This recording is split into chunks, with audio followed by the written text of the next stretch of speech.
My father-in-law drugged my wedding champagne, and thank God he did. My father-in-law, Robert, grabbed my champagne flute seconds before the toast and dumped something into it while 200 wedding guests watched him. I was standing at the head table in my $8,000 wedding dress when he stumbled toward me with a pill bottle in one hand and my drink in the other.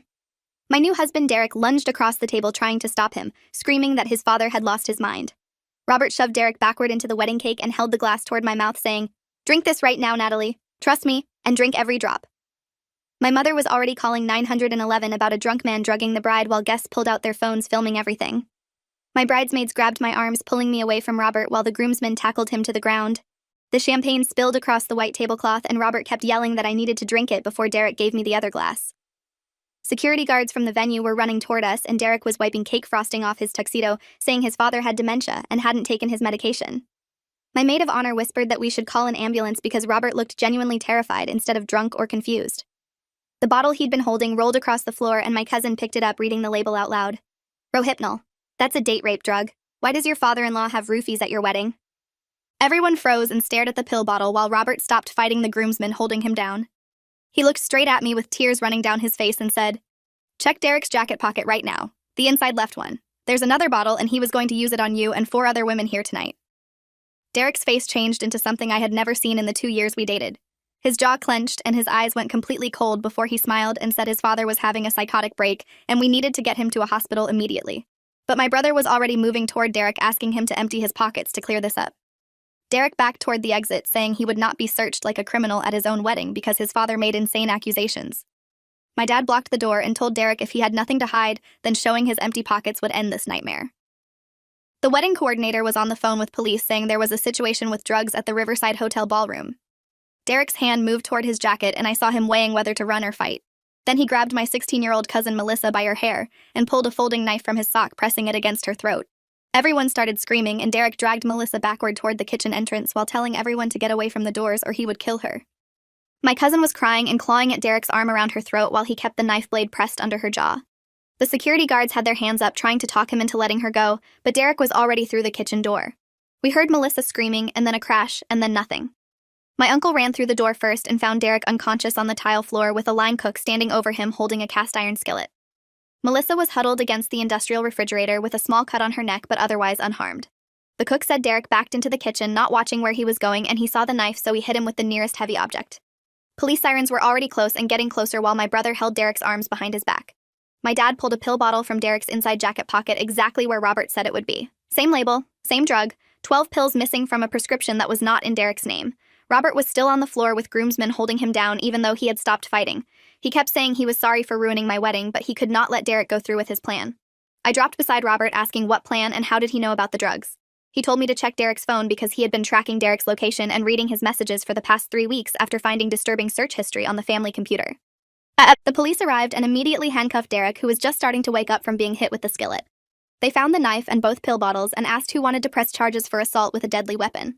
Melissa was shaking so hard her mom had to hold her up while giving a statement about the knife at her throat.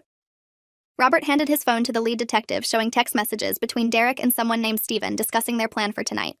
The messages talked about 5 targets, including me, and described how they would move us to a secondary location after we were drugged. The detective's face went pale reading through the conversation. She asked Robert how he got access to Derek's messages, and Robert explained he had installed monitoring software on Derek's phone 3 weeks ago after discovering searches for bulk rohypnol and chloroform on the family computer. He said he waited to act because he needed Derek to bring the drugs to a public place with witnesses before he could prove what his son was planning. My hands were shaking so badly I could not hold Robert's phone to read the messages myself. The detective asked me to identify the other 4 women Derek had mentioned as targets in his texts. I looked around the ballroom trying to understand who else he was planning to drug at our wedding. The detective read the descriptions from Derek's messages out loud to help identify his targets. Young women between 16 and 24 years old traveling alone without male relatives nearby with blonde or light brown hair under 130 pounds, and most importantly, women who had expressed interest in the photography studio Derek ran downtown. My stomach dropped because I knew exactly who fit that description. My cousin Melissa, who Derek had grabbed, was already one. My best friend's younger sister Amber, who was 19, and had done a modeling shoot at Derek's studio last month. A college friend named Sophie, who had asked Derek about senior portraits 2 weeks ago at our engagement party. My coworker's daughter Rachel, who was 17 and wanted to build a portfolio for art school applications. All 4 of them plus me were his targets, and all 4 of them were here tonight without their parents or boyfriends. I pointed them out to the detective one by one across the ballroom and watched as officers moved to speak with each of them. Amber started crying when they told her what Derek had planned. Sophie threw up in a trash can by the bar. Rachel's mother showed up right then to pick her up and started screaming about pressing charges when the officer explained why they needed to interview her daughter. Robert was still sitting on the floor with his head in his hands, saying he should have acted sooner, but he needed ironclad evidence before accusing his own son of something this evil. The detective asked him to unlock his phone so they could download all the messages and search history he had collected. Robert handed it over without hesitation and asked if his cooperation would help reduce whatever charges he faced for drugging my champagne. The detective said she would note in her report that Robert had prevented multiple kidnappings and possibly murders based on the messages describing the secondary location. She showed me one message where Derek told Stephen they could get at least $40,000 per girl from their contacts overseas who paid premium prices for American women in that age range. Stephen had responded saying their buyer in Moldova was waiting for the shipment and had already wired the first payment. My vision tunneled and I had to sit down before I fell down. This was human trafficking. My husband of 6 hours had planned to sell me and 4 other women to sex traffickers on our wedding night. The detective asked if I wanted to press charges and I said yes to everything possible. Then I asked how Robert knew to act tonight specifically when Derek could have changed his plan at any moment. Robert explained he had been watching Derek's location data constantly for 3 weeks and saw Derek meet with Stephen at a storage unit yesterday afternoon. Robert followed them and watched through a gap in the door as they loaded rope, duct tape, zip ties, a stun gun, and 5 large duffel bags into Stephen's van. He took photos of everything, including the van's license plate, and texted them to himself as evidence. Then he tracked Derek's phone to a pharmacy where security footage would later show Derek picking up the Rohypnol prescription using a fake ID. Robert knew the wedding was when Derek planned to act because the messages discussed using the champagne toast as the delivery method when everyone would be drinking and distracted. Robert bought the same drug from a black market contact he knew from his days as a police officer and brought it to the wedding. His plan was to drug me first with a smaller non-lethal dose that would make me visibly ill before Derek could give me the larger dose meant to completely incapacitate me. Robert needed me to get sick publicly so the wedding would be canceled and Derek's opportunity would disappear. But he also needed physical evidence of drugs in Derek's possession, so he goaded Derek into a confrontation that would lead to him being searched. The whole scene with grabbing my glass and dumping pills in it was theater designed to force Derek's hand and make him reveal the drugs he was carrying. The detective confirmed Robert's story by checking his phone's location history and finding the photos of the storage unit contents. She called for additional units to go to the storage address and the pharmacy Derek had visited.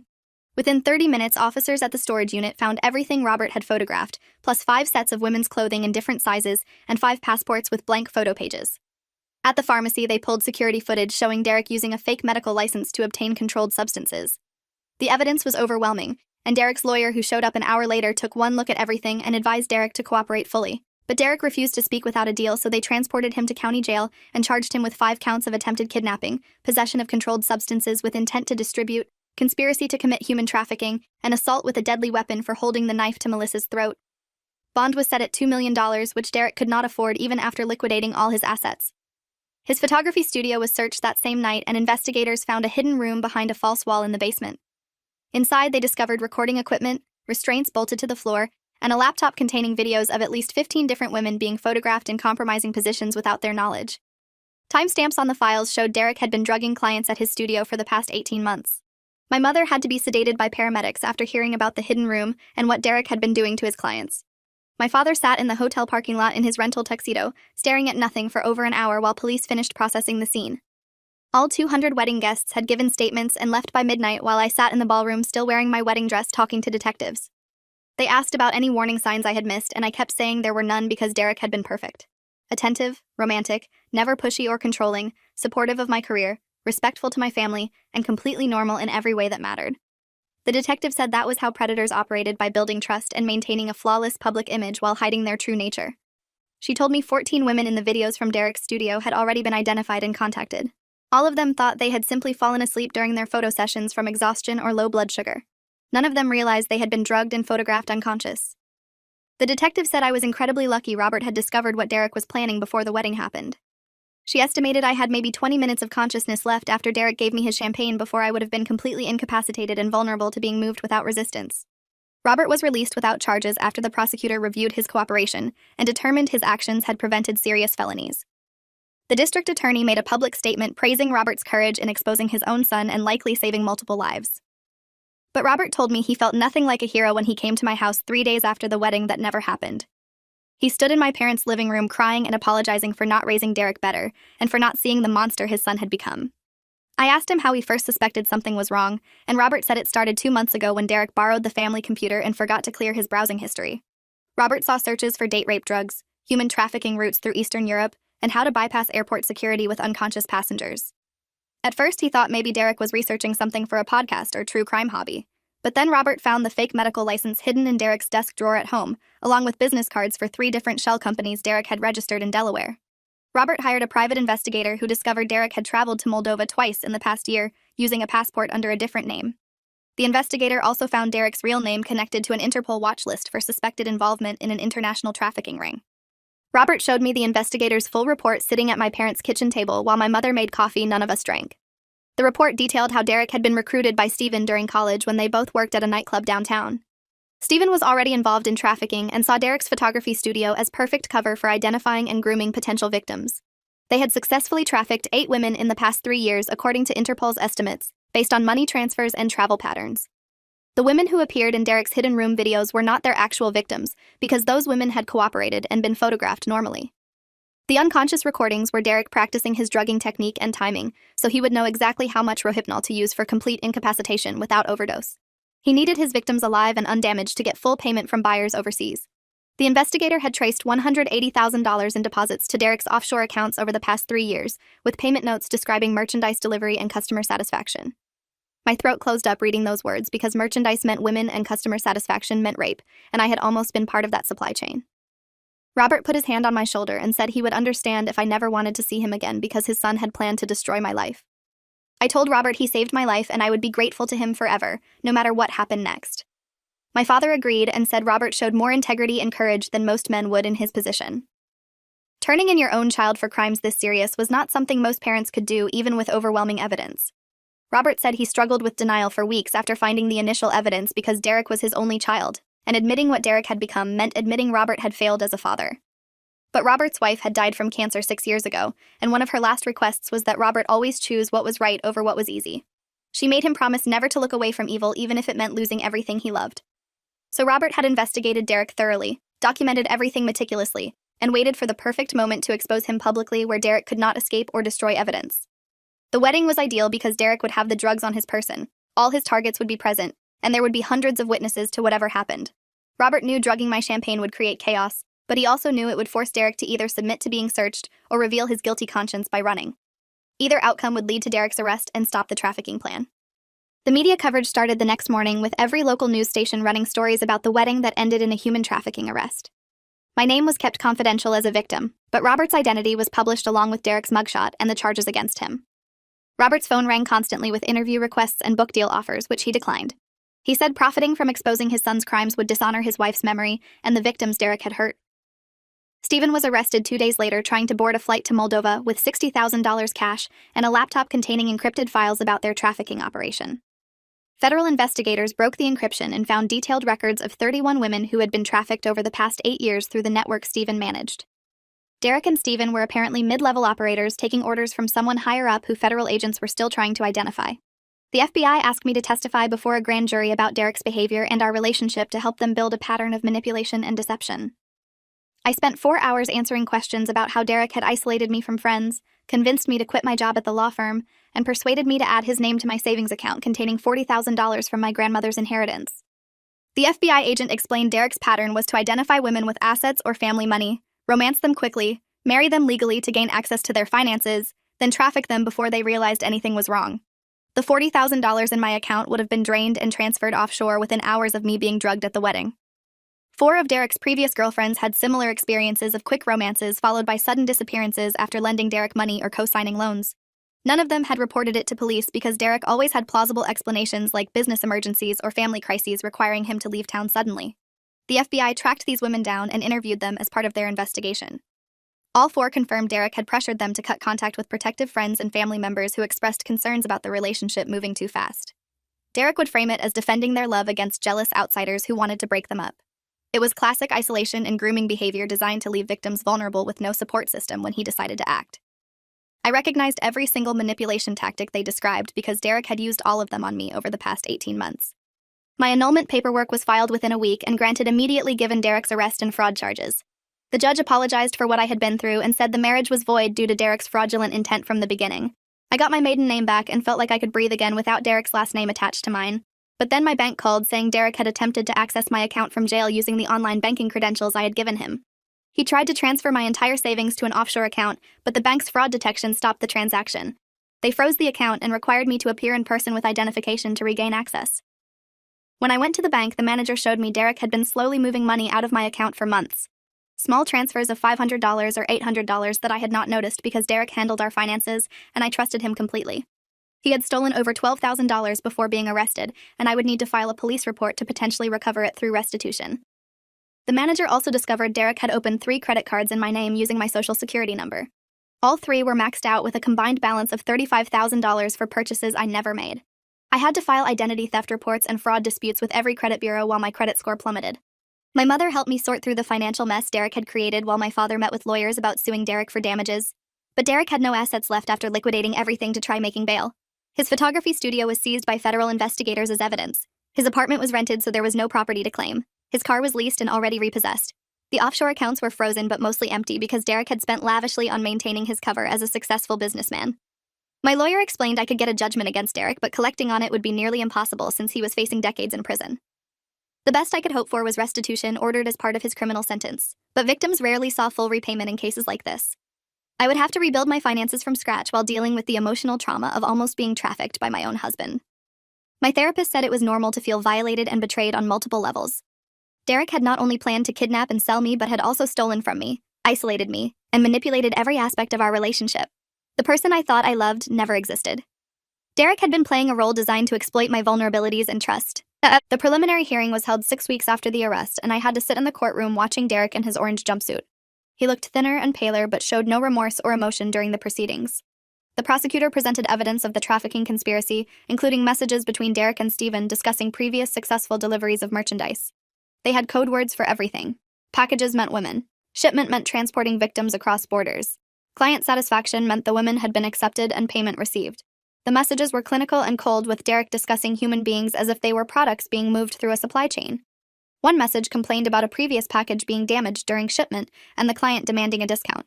Federal investigators later determined that message referred to a woman named Amanda, who had been trafficked 18 months ago and was found dead in a Moldova hotel room from apparent suicide. But the medical examiner's report noted injuries consistent with severe physical abuse. Derek and Stephen had known Amanda was being tortured and did nothing because they had already received their payment. The prosecutor said Derek showed a complete lack of empathy or human decency that made him an ongoing danger to society. Derek's lawyer argued for reduced charges, claiming Derek was a victim himself, who had been coerced by Stephen into participating in the trafficking ring. But the prosecutor presented Derek's bank records showing he had been receiving payments for 3 years before ever meeting Stephen. Derek had started trafficking women during college using connections from his photography business. Stephen joined later and helped expand the operation, but Derek was never a victim. He was a willing participant who had refined his predatory skills over time. The judge reviewed all the evidence and ruled there was sufficient cause to proceed to trial on all charges. Derek was remanded to custody without bond, and his lawyer's motion for release was denied. I felt a small measure of relief knowing Derek would stay locked up until trial. But that relief was complicated by fear of what would happen if he was somehow acquitted or given a light sentence. The prosecutor assured me the evidence was overwhelming and conviction was almost certain. But she also warned me that trials could take years and Derek would use every legal maneuver to delay justice. I needed to prepare for a long fight and could not let the process consume my life in the meantime. Robert visited me weekly to check how I was coping and offer support. He had aged visibly since the wedding, with new lines around his eyes and gray spreading through his hair. Exposing Derek had destroyed Robert's relationship with his extended family, who blamed him for not handling things privately. Robert's brother stopped speaking to him after Robert testified at the preliminary hearing. Robert's sister sent him a letter saying he should have protected Derek instead of sending him to prison. She claimed family loyalty meant standing by Derek no matter what he had done. Robert showed me the letter with shaking hands and said he could not understand how his siblings thought trafficking human beings was something families should cover up. I told Robert his wife would be proud of him for keeping his promise to always choose what was right. He cried then and said he hoped I was right, but most days he felt like a failure who had raised a monster without noticing. I reminded him that Derek had fooled everyone, including me and my entire family. Derek was intelligent, calculating, and skilled at deception. Robert could not have known what Derek was hiding any more than I could have known what my fiancé was planning on our wedding night. The 4 other women Derek had targeted at my wedding all filed civil lawsuits against him for emotional distress and attempted kidnapping. Melissa's family sued for $2 million, citing the knife wound on her neck and ongoing trauma from being held hostage. Amber sued for $1.5 million because Derek had drugged her once before during the modeling shoot at his studio, and she had woken up with missing time and no memory of parts of the session. Sophie sued for $1 million after discovering she appeared in one of the unconscious videos from Derek's hidden room. Rachel's parents sued for $3 million as her legal guardians because she was still a minor when Derek targeted her. None of these lawsuits would likely recover significant money, but they established a legal record of Derek's victims and gave each woman a sense of control in seeking justice. The prosecutor said the civil suits also created additional legal pressure on Derek to accept a plea deal, rather than face multiple trials. But Derek continued refusing any deal that involved admitting guilt or accepting responsibility for his actions. His lawyer filed motions claiming the search of his studio was illegal, and all evidence found there should be suppressed. The judge denied the motion after reviewing the warrant and finding it properly executed based on probable cause from Robert's initial evidence. Federal investigators traced Derek's trafficking network backward through financial records and travel documents. They identified 19 additional victims who had been trafficked through Derek's operation over the past 6 years. Interpol located 11 of these women alive in various countries, being held in brothels or private homes as domestic slaves. The women were rescued and repatriated to the United States, but most were severely traumatized and required extensive medical and psychological care. 3 victims could not be found and were presumed dead based on witness statements and circumstantial evidence. 5 victims were confirmed dead through death certificates and autopsy reports. The FBI's Victim Services Unit contacted me about joining a support group for survivors of trafficking or attempted trafficking.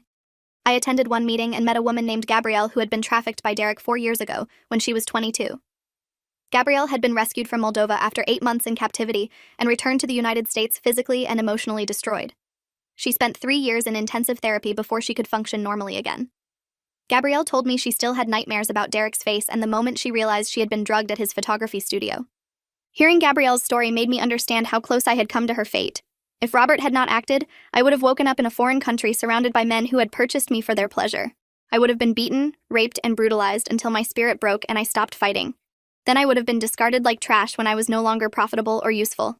This was the future Derek had planned for me on our wedding night while smiling and making toasts about our love and commitment. The cognitive dissonance was overwhelming. My brain could not reconcile the man who had held my hand during walks and remembered my coffee order with the predator who had selected me as merchandise for overseas buyers. My therapist said this was normal and it would take years to process the betrayal and trauma.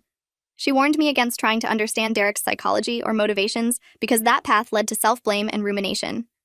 Derek made conscious choices to hurt people, and nothing I did or failed to do made me responsible for his actions. I needed to focus on rebuilding my life and finding meaning beyond the trauma he had inflicted. I moved back in with my parents temporarily while sorting out my finances and living situation. My old apartment had too many memories of Derek and I could not sleep there without seeing him in every room. My employer at the law firm welcomed me back with full benefits and a promotion to senior paralegal. They had held my position open after I quit, assuming Derek and I would start a family immediately. Now they understood Derek had manipulated me into leaving so I would be more financially dependent and easier to control. My boss apologized for not recognizing the warning signs and said the firm would support me through the trial and recovery process. I appreciated their understanding but felt embarrassed that my personal life had become such public drama. Everyone at work knew what had happened because the news coverage was extensive. Some colleagues treated me with pity, which I hated. Others avoided me entirely, not knowing what to say. A few offered genuine support and became crucial friends during the hardest months. My friend Jennifer from accounting took me to lunch weekly and let me talk through my anger and confusion without judgment. She never made me feel weak or stupid for trusting Derek. She simply listened and validated my feelings while reminding me I was not defined by what Derek had done. The grand jury indictment came down 4 months after Derek's arrest with 47 charges, including conspiracy to commit human trafficking, kidnapping, fraud, identity theft, and sexual assault. The prosecutor added sexual assault charges after reviewing the videos from Derek's studio and determining several showed him touching unconscious women inappropriately. Forensic analysis confirmed Derek had drugged at least 23 different clients over 18 months and photographed them while incapacitated. Some videos showed Derek positioning women's bodies and removing clothing while they were unconscious. These acts constituted sexual assault under state law, even though Derek had not committed rape. Each instance was charged separately, giving the prosecutor leverage to negotiate a longer sentence. Derek's lawyer tried arguing the videos were staged with consenting models who had agreed to appear unconscious. But investigators contacted every woman in the videos and all of them confirmed they had no memory of the sessions, and certainly had not consented to being photographed unconscious or partially clothed. Several women broke down crying when shown the videos because they had trusted Derek completely and never imagined he would violate them this way. My trial preparation began 6 months after the arrest when the prosecutor walked me through every piece of evidence I would need to testify about. She explained Derek's defense would try portraying me as a willing participant who knew about his trafficking operation and planned to profit from it. This was absurd, but the prosecutor said juries sometimes believe defense narratives that blamed victims for their own victimization. I needed to remain calm and consistent in my testimony while describing how Derek had deceived me. The prosecutor coached me on how to answer hostile cross-examination questions without becoming defensive or emotional. She said my credibility was crucial because I was the prosecution's key witness to Derek's intent and planning around the wedding. My testimony about adding Derek to my bank account and giving him access to my finances would demonstrate his pattern of financial exploitation.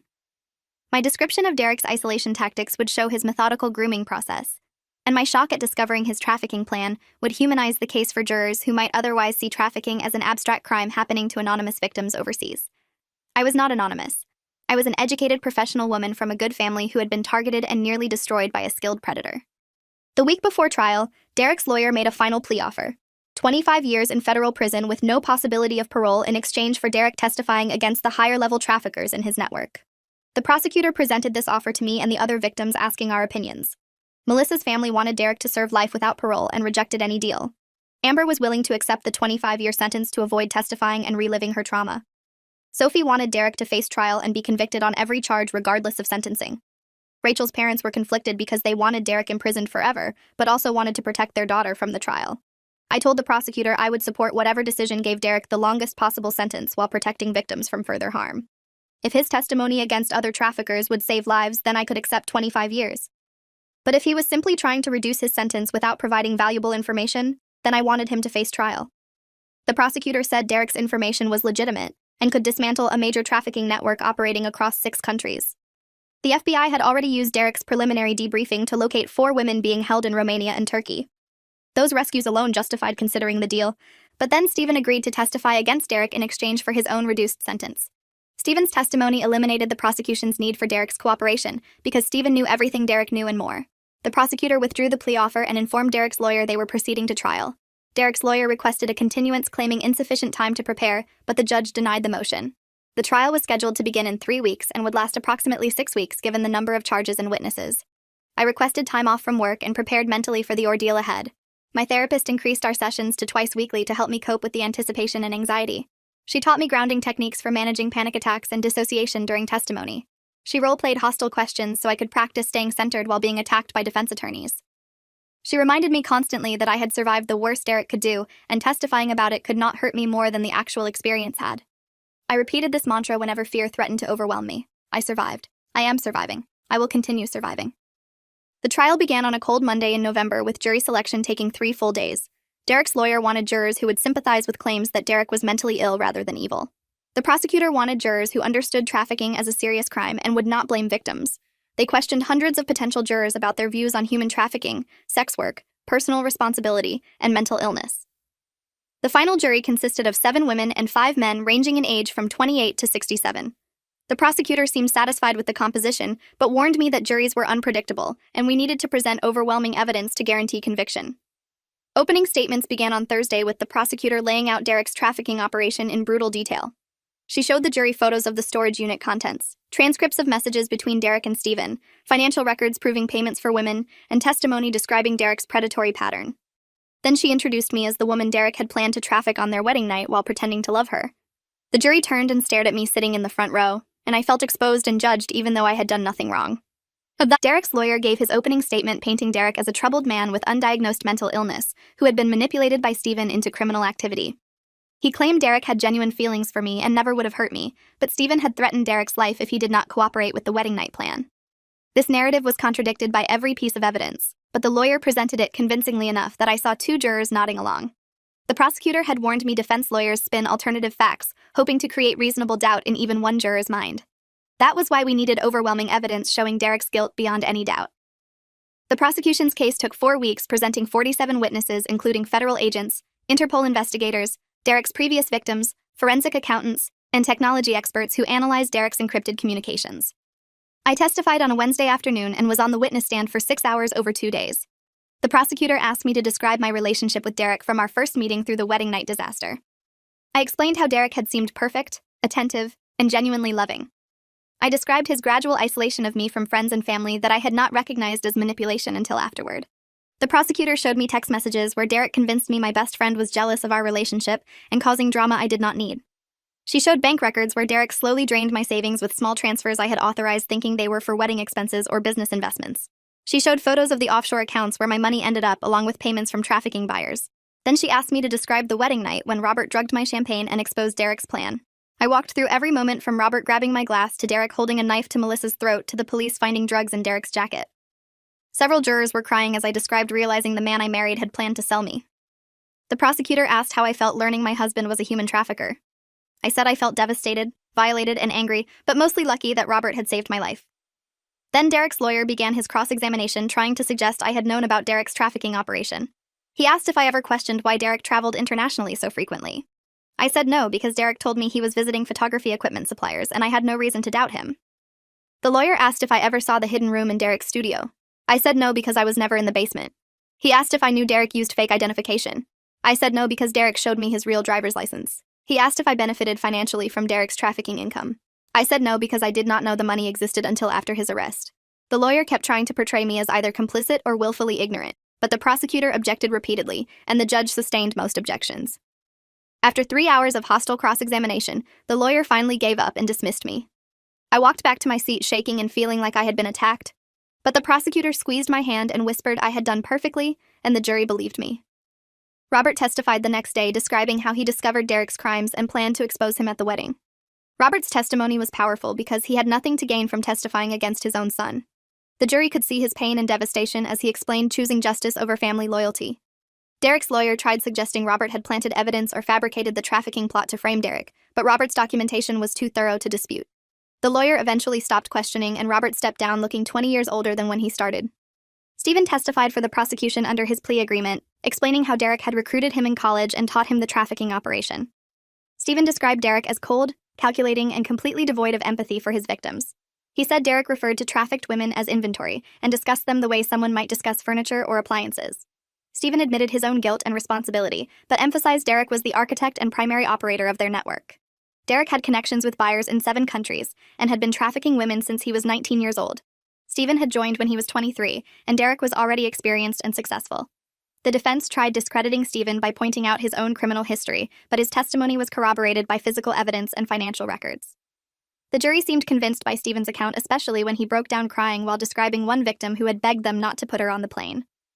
The defense case lasted 1 week and consisted mainly of mental health experts claiming Derek suffered from various personality disorders that diminished his criminal responsibility. But the prosecution's rebuttal experts testified Derek knew exactly what he was doing and chose to traffic women for profit, not because of mental illness. The jury deliberated for 2 days before returning guilty verdicts on all 47 charges. Derek showed no emotion as the verdicts were read while his lawyer sat with his head in his hands, knowing the sentencing would be devastating. The judge scheduled sentencing for 6 weeks later and remanded Derek to custody. I cried with relief in the hallway outside the courtroom while my parents held me. We had won. Derek would never hurt anyone again. Robert found me in the hallway and we hugged without speaking because there were no words for what we had survived together. The sentencing hearing was brief, with the prosecutor recommending life without parole based on the severity and scope of Derek's crimes. Derek's lawyer argued for 30 years, citing Derek's age and potential for rehabilitation. The judge reviewed victim impact statements from all 19 identified victims, including mine, where I described how Derek had destroyed my ability to trust or love freely. Then the judge sentenced Derek to 6 consecutive life sentences plus 150 years, ensuring he would never leave prison. Derek finally showed emotion then, screaming that the sentence was unjust and he had been framed. Guards dragged him from the courtroom while he continued ranting about conspiracies and corruption. The judge apologized to victims for the outburst and promised Derek would be housed in maximum security isolation where he could not harm anyone ever again. The civil lawsuit settled shortly after the criminal conviction, with Derek's insurance companies paying maximum policy limits to all victims. I received $500,000, which would never compensate for what Derek did but helped me rebuild financially. Melissa's family received $750,000 and used part of it to start a nonprofit, helping trafficking survivors reintegrate into society. Amber received $400,000 and moved across the country to start fresh where nobody knew her story. Sophie received $350,000 and went back to school to become a therapist specializing in trauma. Rachel's family received $900,000 and put it in trust for her college education and future therapy needs. Robert refused any money, saying he had only done what was necessary and did not deserve compensation. The federal government seized Derek's remaining assets and distributed them to victims through a restitution fund that would make ongoing payments as Derek's trafficking network was further investigated.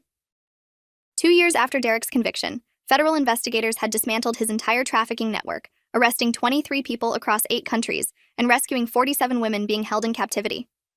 Interpol credited Robert's initial evidence as the breakthrough that made the entire operation possible. I stood in Robert's living room 5 years after the wedding that never happened, watching him play with my daughter Hannah on the floor. Robert had become my closest friend and surrogate father after my own dad passed from a heart attack 2 years ago. Hannah called him Papa and loved him completely, having no idea what he had saved her mother from before she was born. My husband Marcus sat on the couch smiling at his daughter's laughter, secure in knowing I had chosen him freely without manipulation or deception. We had met in trauma therapy and built a relationship slowly based on honesty and respect. Marcus knew everything about Derek and had never made me feel damaged or broken because of it. Robert looked up at me with tears in his eyes, watching this scene of domestic happiness he had made possible. I mouthed the words thank you, and he nodded, understanding everything I could not say. Some people never recover from the choices evil people force them to make, but Robert had chosen correctly despite the cost and given me a future worth living. That was a debt I could never repay, but would honor every single day by building the life Derek tried to steal. If you enjoyed this, you'll definitely want to see the next ones too. So subscribe now, and let me know your take in the comments.